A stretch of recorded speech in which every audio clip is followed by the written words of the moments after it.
ನಮಸ್ಕಾರ ವೀಕ್ಷಕರೇ, ಜನಶ್ರೀ ನ್ಯೂಸ್ಗೆ ಸ್ವಾಗತ. ನಾನು ರೂಪಲತಾ. ಕೃಷ್ಣ ಜನ್ಮಾಷ್ಟಮಿ ಹಾಗೂ ಮುರುಗೇಶ್ ನಿರಾಣಿಯವರ ಹುಟ್ಟುಹಬ್ಬದ ಹಿನ್ನೆಲೆ ಆಗಸ್ಟ್ 16ರಂದು ಬಾಗಲಕೋಟೆ ಜಿಲ್ಲೆಯ ಜಮಖಂಡಿ ತಾಲೂಕು ಹಿಪ್ಪರಗಿ ಗ್ರಾಮದಲ್ಲಿ ಸಂಭ್ರಮ ಜೋರಾಗಿತ್ತು. ಕೃಷ್ಣಾ ನದಿ ತಟದ ಸಂಗಮೇಶ್ವರ ಮಠದ ಆವರಣ ಹಬ್ಬದ ವಾತಾವರಣ ಹಾಗೂ ಸಂಭ್ರಮ ಸಡಗರದಿಂದ ಕೂಡಿತ್ತು.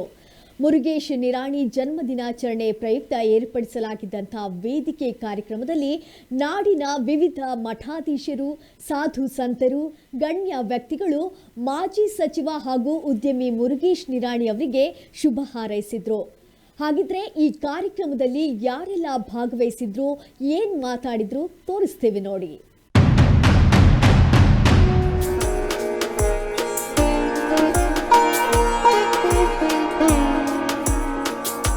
ಗಂಗಾರತಿ ಮಾದರಿಯಲ್ಲಿ ಕೃಷ್ಣಾರತಿ ಅಂದರೆ ಉತ್ತರ ಭಾರತದ ಗಂಗಾ ನದಿಯ ದಡದಲ್ಲಿ ನಡೆಯಲಾಗುವಂತಹ ಗಂಗಾರತಿ ಉತ್ಸವದ ಮಾದರಿಯಲ್ಲಿ ಕರ್ನಾಟಕದ ಕೃಷ್ಣಾ ನದಿಯ ದಡದಲ್ಲಿ ಕೃಷ್ಣ ಜನ್ಮಾಷ್ಟಮಿಯ ಸಂದರ್ಭದಲ್ಲಿ ನಡೆಸಲಾಗುವಂತಹ ಒಂದು ಧಾರ್ಮಿಕ ಕಾರ್ಯಕ್ರಮವಾಗಿದೆ. ಇನ್ನು ಈ ಕಾರ್ಯಕ್ರಮವು ಹೆಬ್ಬರಿಗಿಯ ಗ್ರಾಮದಲ್ಲಿ ಕೃಷ್ಣಾ ನದಿಯ ಪವಿತ್ರತೆಯನ್ನ ಸಾರಲು ಮತ್ತು ಅದಕ್ಕೆ ಗೌರವ ಸಲ್ಲಿಸಲು ಆಯೋಜಿಸಲಾಗಿದೆ. ಸ್ಕಂದ ಪುರಾಣ, ಪದ್ಮ ಪುರಾಣ ಹಾಗೂ ಮಹಾಭಾರತದಲ್ಲಿ ಕೃಷ್ಣೆಯ ಮಹಿಮೆಗಳ ಉಲ್ಲೇಖವಿದೆ. ಭೂಮಿಯ ಮೇಲೆ ಕಲ್ಪವೃಕ್ಷ ಕಾಮಧೇನು ನಂತರ ಬೇಡಿದ ವರಗಳನ್ನ ನೀಡಲು ಹಾಗೂ ಮೋಕ್ಷ ಸಾಧನಕ್ಕಾಗಿ ಭಗವಾನ್ ವಿಷ್ಣುವು ನದಿಯ ರೂಪದಲ್ಲಿ ಕೃಷ್ಣೆಯಲ್ಲಿ ಹರಿದಿದ್ದಾನೆ. ಹೀಗಾಗಿ ಕೃಷ್ಣೆ ವಿಷ್ಣುವಿನ ದೇಹವೇ ಆಗಿದೆ.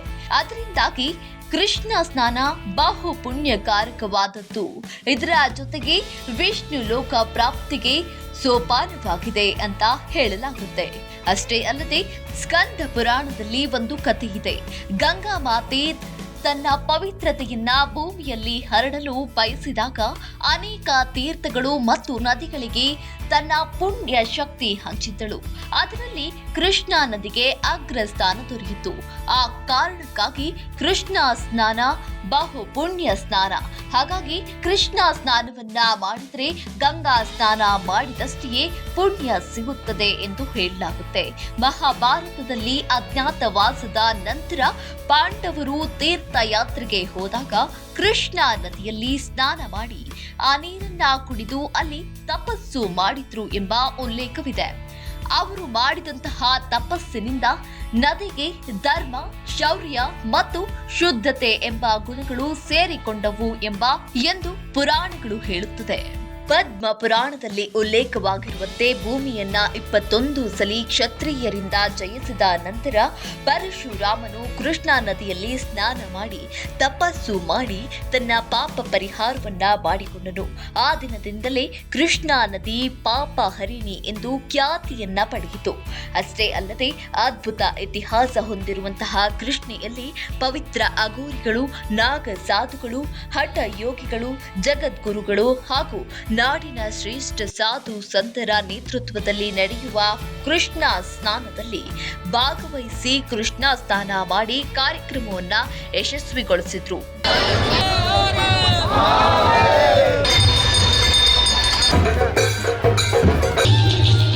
ಆಗಸ್ಟ್ 16ರಂದು ಹಿಪ್ಪರಗಿಯ ಸಂಗಮೇಶ್ವರ ಮಠದ ಆವರಣ ಕೃಷ್ಣ ಆರತಿ ಉತ್ಸವ ಹಬ್ಬದ ವಾತಾವರಣ ಪಡೆದಿತ್ತು. ಮುಂಜಾನೆ 9 ಗಂಟೆಗೆ ಮುರುಗೇಶ್ ನಿರಾಣಿ ಅವರು ತಮ್ಮ ಪತ್ನಿಯೊಂದಿಗೆ ಪೂಜೆಯನ್ನ ಮಾಡುವ ಮೂಲಕ ಕಾರ್ಯಕ್ರಮಕ್ಕೆ ಚಾಲನೆಯನ್ನ ನೀಡಿದ್ರು. ಇನ್ನು ಈ ವೇಳೆ ಉದ್ಯಮಿ ಸಂಗಮೇಶ್ ನಿರಾಣಿ ಸಹೋದರ ಮುರುಗೇಶ್ ನಿರಾಣಿ ಪೂಜೆಯಲ್ಲಿ ಸಾಥ್ ನೀಡಿದ್ರು.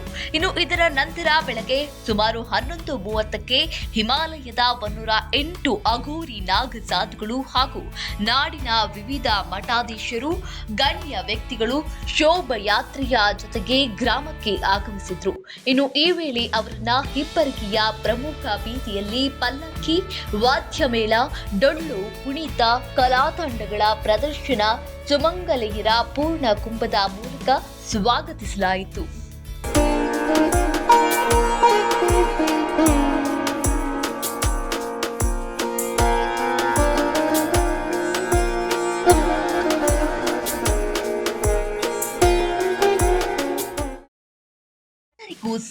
ನೀಡುವಂತೆ ಊರಿನ ಗ್ರಾಮಸ್ಥರು, ಸುತ್ತಮುತ್ತಲಿನ ಹಳ್ಳಿಯ ಜನರು ಈ ಒಂದು ಕೃಷ್ಣ ಆರತಿಯಲ್ಲಿ ಭಾಗಿಯಾಗಿದ್ರು. ಗ್ರಾಮಸ್ಥರೆಲ್ಲ ಸೇರಿ ದೇವರಿಗೆ ಭಕ್ತಿ ಸಮರ್ಪಣೆ ಮಾಡುವ ಮೂಲಕ ಗ್ರಾಮದ ಪ್ರಮುಖ ಬೀದಿಯಲ್ಲಿ ಶೋಭಾಯಾತ್ರೆ ನಡೆಸಿದ್ರು. ಇನ್ನು ಇದರ ನಂತರ ಶೋಭಾಯಾತ್ರೆಯು ಕೃಷ್ಣಾ ತಟಕ್ಕೆ ತಲುಪಿತ್ತು. ಕೃಷ್ಣಾ ನದಿಯಲ್ಲಿ ಪುಣ್ಯ ಸ್ನಾನ ಕಾರ್ಯಕ್ರಮ ಜರುಗಿತ್ತು. ಇದರ ಬಳಿಕ ಭಕ್ತರಿಂದ ಭಕ್ತಿಗೀತೆ, ಹರಿನಾಮ ಸ್ಮರಣೆ, ಹೋಮ, ಹವನ, ಭಜನ, ಸಾಂಸ್ಕೃತಿಕ ಕಾರ್ಯಕ್ರಮಗಳು ದಿನವಿಡೀ ನಡೆಯುತ್ತಾ ಭಕ್ತಿಯ ರಸದೌತಣ ಸೃಷ್ಟಿ ಮಾಡಿದವು. ಇಡೀ ದಿನ ದೇವರ ನಾಮ ಸ್ಮರಣೆಯಿಂದ ತೇಲಿದ ಹಿಪ್ಪರಗಿ ಗ್ರಾಮ ರಾತ್ರಿ ಹೊತ್ತಿಗೆ ಕೃಷ್ಣಾ ತೀರದಲ್ಲಿ ಸ್ವರ್ಗದಂತೆ ಕಂಗೊಳಿಸುತ್ತಿತ್ತು.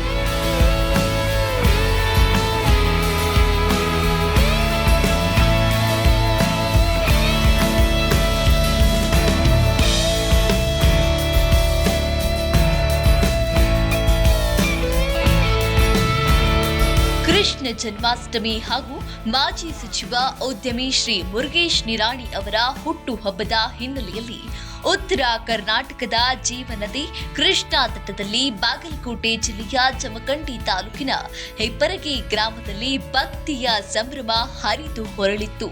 ಜಮಖಂಡಿ ತಾಲೂಕಿನ ಹಿಪ್ಪರಗಿಯ ಸಂಗಮೇಶ್ವರ ಮಠದಲ್ಲಿ ಗಂಗಾರತಿ ಮಾದರಿಯ ಕೃಷ್ಣ ಆರತಿ ಸಾವಿರಾರು ಭಕ್ತರನ್ನ ಆಕರ್ಷಿಸಿತ್ತು. ಅಷ್ಟೇ ಅಲ್ಲದೆ ಬಾಗಲಕೋಟೆಯಲ್ಲಿ ನಿರಾಣಿ ಅವರು ಅಪಾರವಾದ ಸಾಧನೆಯನ್ನ ಸಾಧಿಸಲಿದ್ದಾರೆ. ಬಾಗಲಕೋಟೆಯ 4 ತಾಲೂಕಿನಲ್ಲಿ ಮಕ್ಕಳ ಶಿಕ್ಷಣವನ್ನ ತಾವೇ ನೋಡಿಕೊಂಡಿದ್ದಾರೆ.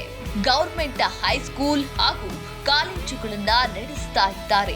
2 ಕಾಲೇಜುಗಳಲ್ಲಿ 50 ಮಂದಿ ಮಕ್ಕಳಿಗೆ 1 ವರ್ಷ ಸಂಪೂರ್ಣ ವಿದ್ಯಾ ಅಭ್ಯಾಸದ ಖರ್ಚನ್ನು ಅವರೇ ವಹಿಸಿಕೊಂಡಿದ್ದಾರೆ.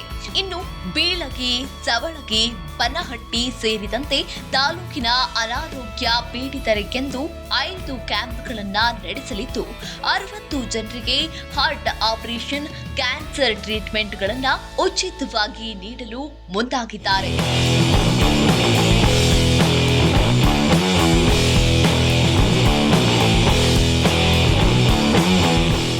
ಮುರುಗೇಶ್ ನಿರಾಣಿ ಅವರ ಹುಟ್ಟುಹಬ್ಬದ ಪ್ರಯುಕ್ತ ನಡೆದ ಷಷ್ಠಿ ಪೂರ್ತಿ ಕಾರ್ಯಕ್ರಮದಲ್ಲಿ ನಾಡಿನ ವಿವಿಧ ಮಠಾಧೀಶರು, ಸಾಧು ಸಂತರು ಭಾಗವಹಿಸಿ ಮಾತನಾಡಿದರು. ಬೋವಿ ಗುರುಪೀಠದ ಎಮ್ಮಡಿ ಸಿದ್ದರಾಮೇಶ್ವರ ಸ್ವಾಮೀಜಿಯವರು ಮಾತನಾಡಿ, ಸಮುದ್ರದ ಪಾಲಾಗುತ್ತಿದ್ದಂತಹ ನೀರನ್ನ ರೈತರ ಉಪಯೋಗಕ್ಕಾಗಿ ಬಳಸಲು ನಿರಾಣಿ ಚಿಂತನೆ ನಡೆಸಿದ್ದು, ಮುಂದಿನ ದಿನಗಳಲ್ಲಿ ಉತ್ತರ ಕರ್ನಾಟಕ ಕಲ್ಯಾಣಕ್ಕಾಗಿ ಮುರುಗೇಶ್ ನಿರಾಣಿಯಿಂದ ಕೈಗಾರಿಕಾ ಕ್ರಾಂತಿಯಾಗಲಿದೆ ಎಂದರು. तमाम तपस्वी, हठयोगी, हंस, परमहंस और कर्नाटक के अनेकों संप्रदाय के स्वामी जी इस मंच पर उपस्थित हैं. कहीं न कहीं जन्म जन्मांतर, युग युगांतर का हमारा आज पुण्य उदय हुआ है, जो हमें ऐसे महापुरुषों का दर्शन एक साथ में प्राप्त हो रहा है. साथ ही साथ उत्तर भारत में जिस प्रकार से गंगा जी का महत्व है, जो हिमालय से लेके गंगा सागर तक अनेकों प्रकार के अपने परंपराओं को कायम करते हुए महासागर में जाके सम्मिलित होती हैं, उसी प्रकार से हमारे कर्नाटक में कृष्णा नदी है. और यहाँ पर वाराणसी से भगवान विश्वनाथ प्राचीन नगरी है, जिसको सृष्टि से भी अलग माना जाता है. वहां से ब्राह्मण लोग आकर के यहाँ पे आज आरती करेंगे. यह हम लोगों के लिए बहुत शोभनीय दृश्य है. ಬಸವಣ್ಣನವರು ತಮ್ಮ 12ನೇ ವಯಸ್ಸಿನಲ್ಲಿ ಮನೆಯನ್ನು ತೊರೀತಾರೆ. ಮನೆಯನ್ನು ತೊರೆದು ಕಲ್ಯಾಣಕ್ಕೆ ಹೋಗ್ಬಿಟ್ಟು ಚಾಲುಕ್ಯರ ಪ್ರಧಾನಿ ಮಂತ್ರಿಗಳಾಗ್ತಾರೆ. ಅಷ್ಟೇ ಆಗಿದ್ರೆ ಅವರು ಉಳಿತಾ ಇರಲಿಲ್ಲ. ಯಾವಾಗ ಅವರು ತಮ್ಮ ಜೀವನವನ್ನು ಜನಗಳಿಗೋಸ್ಕರ ಜನೋಪಯೋಗಿಯಾಗಿ ಬದುಕ್ತಿರಲ್ಲ, ಆವಾಗ 900 ವರ್ಷಗಳಾದರೂ ಕೂಡ ನಮ್ಮಗಳ ಮಧ್ಯೆ ನಿಮ್ಮಗಳ ಮಧ್ಯೆ ಜೀವಂತವಾಗಿದ್ದಾರೆ. ಹಾಗೆ ಸಾಲಲ್ಲಿ ಮುಂದಿನ ದಿನಮಾನದಲ್ಲಿ ಕಾರ್ಮಿಕರು, ಕೈಗಾರಿಕಾ ಕ್ರಾಂತಿಯ ಹರಿಕಾರರು ಯಾರಾಗ್ತಾರಪ್ಪ ಅಂತಂತಂದ್ರೆ ಅದು ಮುರುಗೇಶ್ ನಿರಾಣಿ ಆಗ್ತಾರೆ ಅಂತೇಳಿ. ಈ ಹಿನ್ನೆಲೆಯಲ್ಲಿ ನಾನು ಅವರ ಒಡನಾಟದಲ್ಲಿ ಅವರ ಮಗನನ್ನು ನೋಡಿದ್ದೀನಿ, ಅವರ ತಮ್ಮನನ್ನು ನೋಡಿದ್ದೀನಿ, ಅವರ ಕುಟುಂಬನನ್ನು ನೋಡಿದ್ದೀನಿ. ರಕ್ತ ಹೆಂಗೈತಿ ಅಂತಂದ್ರೆ ಅವ್ರದ್ದು ದುಡಿಮೆ ರೊಕ್ಕ ಮಾಡೋದು ಪಕ್ಕದಲ್ಲಿಡ್ರಿ. ರೊಕ್ಕ ಹೆಂಗೆ ಮಾಡ್ಬೇಕಂತಂದ್ರೆ, ನಾನು ಎಷ್ಟಾರ ರೊಕ್ಕ ಗಳಿಸ್ಲಿ, ನಾನು ಗಳಿಸೋದ್ರಲ್ಲಿ ಸಮಾಜಕ್ಕೆ ಎಷ್ಟು ಲಾಭ ಆಗುತ್ತೆ ಅಂತ ವಿಚಾರ ಮಾಡ್ತಾರೆ. ನನಗೆಷ್ಟು ಲಾಭ ಆಗುತ್ತೆ ಅಂತ ವಿಚಾರ ಮಾಡಲ್ಲ, ಇದರಿಂದ ಸಮಾಜಕ್ಕೆ ಎಷ್ಟು ಲಾಭ ಆಗುತ್ತೆ ಅಂತ ವಿಚಾರ ಮಾಡ್ತಾರೆ.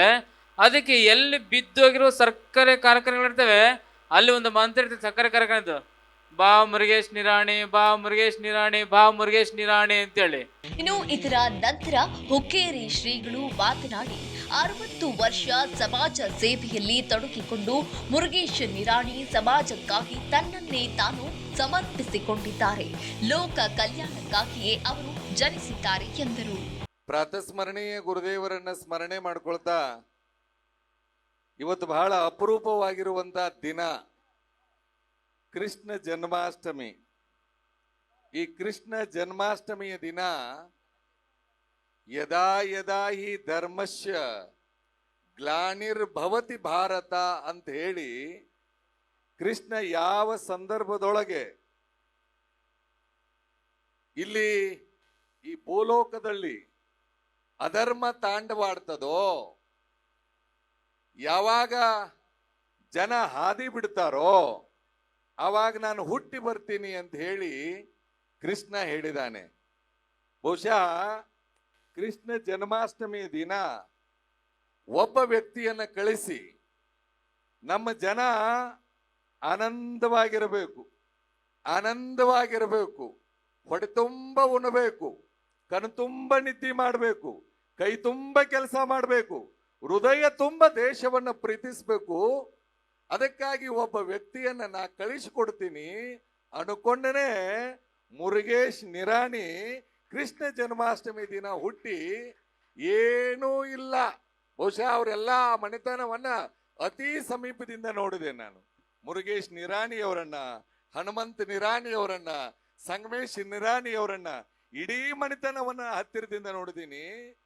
ಕೂಡಿ ಕುಟುಂಬ ಹೇಗಿರಬೇಕು ಅನ್ನೋದನ್ನ ಒಂದು ಬಹುಶಃ ನಿದರ್ಶನ ಈ ರಾಜ್ಯದಲ್ಲಿ ಎಲ್ಲಾದ್ರೂ ನೋಡಬಹುದಾಗಿತ್ತು ಅಂತಂದ್ರೆ ಅದು ನಿರಾಣಿ ಮನೆತನ ಅನ್ನೋದನ್ನ ನಾನು ಅಭಿಮಾನ ಪೂರ್ವಕವಾಗಿ ಹೇಳ್ಕೊಳ್ತೇನೆ. ತದನಂತರ ಮುರುಗೇಶ್ ನಿರಾಣಿ ಸಹೋದರ ಸಂಗಮೇಶ್ ನಿರಾಣಿಯವರು ಮಾತನಾಡಿ, ನಾಡಿನ ಅನೇಕ ಶರಣರು ಭಕ್ತಿ ಚಳವಳಿಯ ಸಂತರ ಮಾರ್ಗದರ್ಶನದಲ್ಲಿ ನಮ್ಮ ಸನಾತನ ಸಂಸ್ಕೃತಿ ಉಳಿಸಿ ಬೆಳೆಸುವ ಜವಾಬ್ದಾರಿ ನಮ್ಮ ಮೇಲಿದೆ. ನೀರಾವರಿ ವಿಚಾರದಲ್ಲಿ ಉತ್ತರ ಕರ್ನಾಟಕಕ್ಕೆ ಅನ್ಯಾಯವಾಗಿದ್ದು ಈ ಭಾಗದ ರೈತರ ಕಲ್ಯಾಣಕ್ಕಾಗಿ ಅನೇಕ ಕನಸು ಕಟ್ಟಿದ್ದೇವೆ ಎಂದರು. ಶಿವಗಿರಿ ಬಾಬಾ ಅವರು ವೇದಿಕೆಯನ್ನು ಅಲಂಕರಿಸಿದ್ದಾರೆ. ಅವ್ರ ಜೊತೆ 60 ಜನ ಸಂತರನ್ನ, ತಪಸ್ವಿಗಳನ್ನ ನಮ್ಮ ಕೃಷ್ಣೆಯ ತಟ್ಟೆಲಿಗೆ, ಕರ್ನಾಟಕಕ್ಕೆ, ಹಿಪ್ಪರಿಗೆಯ ಮಡಿಲಿಗೆ ಕರ್ಕೊಂಡು ಬಂದಿದ್ದಾರೆ. ತಮ್ಮೆಲ್ಲರ ಜೈಘೋಷ ಚಪ್ಪಾಳೆ ಅವ್ರು ಮುಟ್ಲಿ. ದೇವಗಿರಿ ಬಾಬಾ ಅವ್ರಿಗೆ, ದೇವಗಿರಿ ಬಾಬಾ ಅವ್ರಿಗೆ ಹರ ಹರ್. ಇನ್ನು ತಪಸ್ವಿಗಳು ಬರ್ತಾ ಇದ್ದಾರೆ, ಅವ್ರಿಗೆಲ್ಲರಿಗೂ ವೇದಿಕೆ ಮೇಲೆ ಬರ್ಲಿಕ್ಕೆ ಅವಕಾಶವನ್ನು ಮಾಡಿಕೊಡ್ರಿ. ನಾಗಾ ಸಾಧುಗಳಂದ್ರೆ ನಮ್ಮಲ್ಲಿ ಕಲ್ಪನೆ ಭಾಳ ಇತ್ತು, ಆದರೆ ಅದನ್ನೆಲ್ಲನೂ ಹೇಳ್ಕೊಂಡು ಅವ್ರ ಪೂರ್ಣ ವಸ್ತ್ರವನ್ನ ಹಾಕಿ ಅವ್ರು ಯಾರನ್ನೂ ಮುಟ್ಟಿಸ್ಕೋದಿಲ್ಲ. ಅವ್ರ ಊಟ ಉಪಚಾರ ಬಹಳಷ್ಟು ಕಠೋರ ಇರ್ತದೆ. ನಮ್ಮ ದೇವಗಿರಿ ಬಾಬಾ ಅವರು ಅವ್ರಿಗೆಲ್ಲರಿಗೆ ಮನವಿ ಮಾಡಿಕೊಂಡು ಬೇಡ್ಕೊಂಡು ನೀವೆಲ್ಲ ಕರ್ನಾಟಕದ ಸ್ವಾಮೀಜಿ ಅಂತ ಆಗ್ಬೇಕು, ಅವರಿಂದ ಸಹನೆಯಿಂದ ವರ್ತನೆ ಮಾಡ್ರಿ ಅಂತೇಳಿ ನಿನ್ನೆಯಿಂದ ಇಲ್ಲಿ ಬರೋಕ್ಕಿಂತ ಮುಂಚೆ ಮನವಿ ಮಾಡಿ ಇವತ್ತು ಮುದೋಳದಾಗ ಎಲ್ಲರಿಗೂ ಕೈ ಮುಗಿದು ವಿನಂತಿ ಮಾಡಿಕೊಂಡು ಹಿಪ್ಪರಿಗೆ ಕರ್ಕೊಂಡು ಬಂದಾರ. ಅವ್ರಿಗೆ ಯಾರಿಗೂ ದಕ್ಷಿಣ ಕೇಳಿಲ್ಲ, ಮತ್ತೊಂದು ಕೇಳಿಲ್ಲ. ಅವರು ನಿಮ್ಮಂಗ ತಪಸ್ವಿಗಳು ಅದಾರ. ಅದ್ರದ್ದು ಎಲ್ಲ ಶ್ರೇಯಸ್ಸು ನಮ್ಮ ದೇವಗಿರಿ ಬಾಬಾ ಅವ್ರಿಗೆ ಸಲ್ತದ ಅನ್ನುವಂಥದ್ದನ್ನ ಈ ಸಂದರ್ಭದಲ್ಲಿ ನಾನು ನೆನೆಸ್ತಾ ಇದ್ದೇನೆ. ಅವರನ್ನ ಮತ್ತು ಅವ್ರ ಜೊತೆ ಬಂದಿರತಕ್ಕಂಥ ಎಲ್ಲ ಸಂತ ಮಾಂತರನ್ನ, ತಪಸ್ವಿಗಳನ್ನ, ಹಠಯೋಗಿಗಳನ್ನ, ಹಂಸರನ್ನ, ಪರಮಹಂಸರನ್ನ, ಅಗೋರಿಗಳನ್ನ ಮತ್ತೊಮ್ಮೆ ಮಗದೊಮ್ಮೆ ಈ ಕೃಷ್ಣಾ ತೀರ ಆರತಿ ಸಮಿತಿ ವತಿಯಿಂದ, ಸಹೋದರ ಮುರುಗೇಶನ ನಿರಾಣಿ ಅವರ ವತಿಯಿಂದ, ಹಿಪ್ಪರಿಗಿ ಮತ್ತು ಸುತ್ತಮುತ್ತಲಿನ ಗ್ರಾಮದ ಎಲ್ಲ ರೈತ ಬಂಧುಗಳ ವತಿಯಿಂದ, ವೇದಿಕೆ ಮೇಲೆ ಕೂತಿರ್ತಕ್ಕಂಥ ನಮ್ಮ ನಾಡಿನ ಸಂತ ಮಹಾಂತರ ವತಿಯಿಂದ ಹಾರ್ದಿಕವಾಗಿ ಸ್ವಾಗತವನ್ನ ಬಯಸ್ತಾ ಇದ್ದೇನೆ.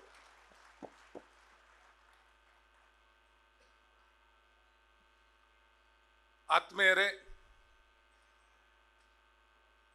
ಕೃಷ್ಣ ಜನ್ಮಾಷ್ಟಮಿ ದಿನ, ಶ್ರಾವಣ ಮಾಸ, ಅತ್ಯಂತ ಪುಣ್ಯ ದಿನ.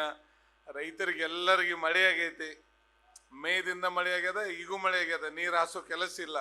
ಮನಸ್ಸು ತುಂಬಿ ಆನಂದ ದಿನ ಮಾಡುವಂಥ ದಿನದೊಳಗ ನಾವು ಹಿಪ್ಪರಿಗೆ ಒಳಗ ಕೃಷ್ಣಾರ್ತಿಯನ್ನ, ಉತ್ತರ ಕರ್ನಾಟಕದ ಉತ್ಸವವನ್ನ, ನಮ್ಮ ತಾಯಿಯ ಉತ್ಸವವನ್ನ, ನಮ್ಮೆಲ್ಲರ ಅಣ್ಣ ಮುರುಗೇಶನ್ನ ನಿರಾಣಿಯವರ ಹುಟ್ಟುಹಬ್ಬವನ್ನ ಬಹಳಷ್ಟು ಪ್ರೀತಿಪೂರ್ವಕವಾಗಿ ಇವತ್ತು ಆಚರಣೆಯನ್ನ ಮಾಡ್ತಾ ಇದ್ದಾರೆ. ಕೃಷ್ಣ ಪುಣ್ಯ ಸ್ನಾನಕ್ಕೆ ಈಗಾಗಲೇ ಸಾಕ್ಷೀಕರಿಸಿದ್ದೀರಿ. ಇನ್ನೇನು ಕೆಲವೇ ನಿಮಿಷಗಳಲ್ಲಿ, ಗಂಟೆಗಳಲ್ಲಿ ಕೃಷ್ಣಾರ್ತಿ ವೈಭವ ಕೃಷ್ಣ ತಟದಲ್ಲಿ ನಡೀತಾ ಇದೆ. ಇದೆಲ್ಲ ನಮ್ಮೆಲ್ಲ ಕೃಷ್ಣಾ ನದಿ 8 ಜಿಲ್ಲೆಯ ಮಕ್ಕಳ ಕನಸು. ಅವ್ರು ಬಂದಿಲ್ಲ, ದೂರ ಕೂತು ಆನ್ಲೈನ್ ನೋಡಕತ್ತಾರ. ಆನ್ಲೈನ್ ಲಕ್ಷಾಂತರ ಜನ ಇವತ್ತು ವೀಕ್ಷಣೆಯನ್ನು ಮಾಡತ್ತಾರ. ಅವರೆಲ್ಲರ ಕನಸು ಇನ್ನೇನು ಕೆಲವೇ ಗಂಟೆಗಳಲ್ಲಿ ಸಾಕ್ಷೀಕರಿಸಲಿದೆ. ಅಂತ ಒಂದು ಶುಭ ಮುಹೂರ್ತದಲ್ಲಿ ನಾವೆಲ್ಲರೂ ಸೇರಿದ್ದೀವಿ. ವೇದಿಕೆ ತುಂಬ ನಮ್ಮ ನಾಡಿನ ಸಂತ ಮಹಾಂತರು ಸೇರಿದ್ದಾರೆ, ನಮ್ಮ ರೈತರು ಸೇರಿದ್ದೀರಿ. ಇನ್ನು ಮುರುಗೇಶ್ ನಿರಾಣಿಯವರ ಜನ್ಮದಿನಕ್ಕೆ ವಿವಿಧ ಸಂಘ ಸಂಸ್ಥೆಯ ಮುಖಂಡರು, ಅಭಿಮಾನಿಗಳು, ಹಿತೈಷಿಗಳಿಂದ ಶುಭ ಹಾರೈಕೆಗಳ ಮಹಾಪುರಾವೆ ಹರಿದು ಬಂದಿತ್ತು. ನೆಚ್ಚಿನ ನಾಯಕರ ಹುಟ್ಟು ಹಬ್ಬಕ್ಕೆ ಹಾರೈಸಿದಂತಹ ಅಭಿಮಾನಿಗಳು ಶಾಲು, ಹೂವಿನ ಹಾರ, ಉಡುಗೊರೆ ನೀಡಿ ಸನ್ಮಾನಿಸಿ ಶುಭವನ್ನ ಕೋರಿದ್ರು. ಇನ್ನು ಕಾರ್ಯಕ್ರಮವನ್ನುದ್ದೇಶಿಸಿ ಉದ್ಯಮಿ ಮುರುಗೇಶ್ ನಿರಾಣಿಯವರು ಮಾತನಾಡಿ, ರೈತರ ಮಕ್ಕಳು ವಿಮಾನದಲ್ಲಿ ಓಡಾಡಬೇಕು, ಇದು ನಮ್ಮ ಕನಸಾಗಿದೆ. ಆಧುನಿಕ ತಂತ್ರಜ್ಞಾನ ಬಳಸಿ 10 ಎಕರೆಯಲ್ಲಿ 1000 ಟನ್ ಕಬ್ಬು ಬೆಳೆಸುವ ಯೋಜನೆ ರೂಪಿಸಿದ್ದು ಆತ್ಮ ನಿರ್ಭಯ ಭಾರತಕ್ಕೆ ಶಕ್ತಿ ತುಂಬಲಿದೆ ಎಂದರು. ನಾವು ಕೃಷ್ಣಾ ನದಿಗೆ ಕೃಷ್ಣಾರ್ತಿಯನ್ನ ಮುಖ್ಯಮಂತ್ರಿಗಳನ್ನ ಕರೆಸಿ, ಅವ್ರು ಯಾರೇ ಸರ್ಕಾರ ಇರ್ಬೋದು, ಯಾರೇ ಇರ್ಬೋದು, ಇಲ್ಲಿ ಸರಳ ಬಾಂಧಿಲಿ ನಮ್ಮ ಕೃಷ್ಣ ಆರತಿಗೆ ಬರಬೇಕು. ಕೃಷ್ಣ ಆರತಿಗೆ ಬರಲಿಲ್ಲ ಅಂದ್ರೆ ಹೆಂಗೆ ಜಮಖಂಡೆ ಕಾಲು ಹಿಡಿತೀರಿ ನಾವು ನೋಡ್ತೀವಿ ಅನ್ನೋ ಮಾತನ್ನ ಮುಂದಿನ ದಿವಸದಲ್ಲಿ ಹೇಳೋಣ.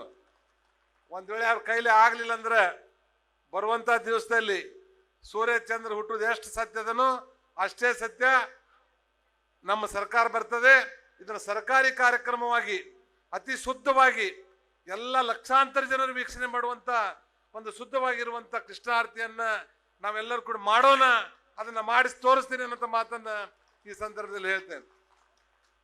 ಆದ್ಮೇಲೆ ಎಲ್ಲರೂ ಹೇಳಿದರು, ಉತ್ತರ ಭಾರತದಲ್ಲಿ ಪ್ರತಿ ವಿಲೇಜ್ದಲ್ಲಿ, ಪ್ರತಿ ಕುಟುಂಬದಲ್ಲಿ ಪ್ರತಿನಿತ್ಯ ಗಂಗಾ ಆರತಿ ಮಾಡ್ತಾರೆ ಅನ್ನುವಂಥದ್ದನ್ನು ಹೇಳಿದರು.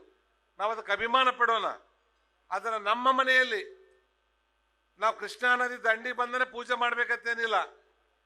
ನೀವು ದಿನನಿತ್ಯ ಮನೆಯಲ್ಲಿ ಪೂಜೆ ಮಾಡುವಾಗ ತಾಯಿ ಕೃಷ್ಣ ಮಾತೆಗೆ ಆ ಹೂ ಹಾಕುವಾಗ 2 ಹೂ ನಮ್ಮ ಕೃಷ್ಣ ಮಾತೆಯನ್ನು ನೆನಪಿನಲ್ಲಿ ಇಟ್ಕೊಂಡು ಕೋಟ್ಯಾಂತರ ಜನರನ್ನ ಬದುಕಿಸಿರುವಂತ, ಬರೀ ಕೇವಲ ರೈತರು ಅಷ್ಟೇ ಬದುಕಿಲ್ಲ, ನಾವು ರೈತರು ದುಡಿದ್ರಿಂದ 10 ಕೋಟಿ ಜನ ಈ ಕೃಷ್ಣಾ ನದಿ ಮೇಲೆ ಅವಲಂಬನೆ ಆಗಿದ್ದಾರೆ. ಕೃಷ್ಣಾ ನದಿಯವರು ಬೆಳಿಲಿಲ್ಲ ಅಂದ್ರೆ ಮುಂದೆ ನಾವು ಏನು ಮಾಡ್ಲಿಕ್ಕೆ ಆಗೋದಿಲ್ಲ. ಅದರ ಸಲುವಾಗಿ ನಮ್ಮ ಕೃಷ್ಣಾ ನದಿ ರೈತರು ಯಾವ ರೀತಿ ಒಬ್ಬ IAS IPS ಅಧಿಕಾರಿ ಒಂದು ದೊಡ್ಡ ದೊಡ್ಡ ಕಾರ್ದಲ್ಲಿ AC ಮನೆಯಲ್ಲಿ ಒಂದು ಬಹಳ ಒಳ್ಳೆ ರೀತಿಯಿಂದ ಜೀವನ ನಡೆಸ್ತಾನೆ, ಬೇರೆ ಬೇರೆ ದೇಶಕ್ಕೆ ಹೆಂಡತಿ ಮಕ್ಕಳನ್ನ ಕರ್ಕೊಂಡು ಹೋಗ್ತಾನೆ, ಆ ರೀತಿ ನಮ್ಮ ರೈತರ ಮಕ್ಕಳು ವಿಮಾನ ಹತ್ತಬೇಕು, ಆ ರೀತಿ ನಮ್ಮ ಏರ್ ಕಂಡೀಷನ್ ಮನೆಯಲ್ಲಿ ನಮ್ಮ ರೈತರು ಇರಬೇಕು ಅನ್ನುವಂಥದ್ದನ್ನೇ ನಮ್ಮ ನಿರಾಣಿ ಗ್ರೂಪಿನ ಒಂದು ಕನಸು. ಮುರುಗೇಶ್ ನಿರಾಣಿ ಜನ್ಮ ದಿನಾಚರಣೆ ಅಂಗವಾಗಿ ವೇದಿಕೆ ಕಾರ್ಯಕ್ರಮ ಜರುಗಿತ್ತು. ಇನ್ನು ನಾಡಿನ ವಿವಿಧ ಮಠಾಧೀಶರು, ಸಾಧು ಸಂತರು ಹಾಗೂ ಗಣ್ಯರು ಭಾಗಿಯಾಗಿ ಮುರುಗೇಶ್ ನಿರಾಣಿಗೆ ಹಾರೈಕೆ ಸಲ್ಲಿಸಿದ್ರು. ವೇದಿಕೆಯಲ್ಲಿ ಮಕ್ಕಳಿಂದ ಹಿರಿಯರ ತನಕ ಎಲ್ಲರ ಗಮನ ಸೆಳೆಯುವ ಸಾಂಸ್ಕೃತಿಕ ಪ್ರದರ್ಶನ ಜರುಗಿತ್ತು. ವಿಶೇಷವಾಗಿ ಕೃಷ್ಣ ತೊಟ್ಟಿಲೋತ್ಸವ ಹಾಗೂ ಭಕ್ತಿ ಗೀತೆಗಳು ಭಕ್ತರ ಮನಸ್ಸನ್ನ ಆವರಿಸಿತ್ತು. ನೋಡಿದ್ರಲ್ಲ ವೀಕ್ಷಕರೇ, ಹೀಗೆ ಕೃಷ್ಣ ಜನ್ಮಾಷ್ಟಮಿ ಸಂಭ್ರಮದೊಂದಿಗೆ ಮುರುಗೇಶ್ ನಿರಾಣಿಯವರ ಜನ್ಮ ದಿನಾಚರಣೆ ಹಿಪ್ಪರಗಿ ಗ್ರಾಮದಲ್ಲಿ ಭಕ್ತಿ, ಸಂಸ್ಕೃತಿ, ಸಾಮಾಜಿಕ ಚಿಂತನೆಯ ಅನನ್ಯ ವೇದಿಕೆಯಾಗಿ ಪರಿಣಮಿಸಿತು. ನಾಡಿನ ಧಾರ್ಮಿಕ, ಸಾಂಸ್ಕೃತಿಕ ಹಾಗೂ ರಾಜಕೀಯ ಗಣ್ಯರ ಸಮ್ಮಿಲನ ಕಂಡ ಈ ಸಮಾರಂಭ ಗ್ರಾಮಸ್ಥರಿಗೂ ಭಕ್ತರಿಗೂ ನೆನಪಿನ ಹಬ್ಬವಾಗಿಯೇ ಉಳಿಯಿತು. ಹೀಗೆ ಇನ್ನೂ 10 ಹಲವು ವಿಶೇಷ ವಿಷಯಗಳೊಂದಿಗೆ ನಿಮ್ಮ ಮುಂದೆ ಬರ್ತೀವಿ. ನೋಡ್ತಾ ಇರಿ ಜನಶ್ರೀ ನ್ಯೂಸ್, ಇದು ನಿಮ್ಮ ಧ್ವನಿ.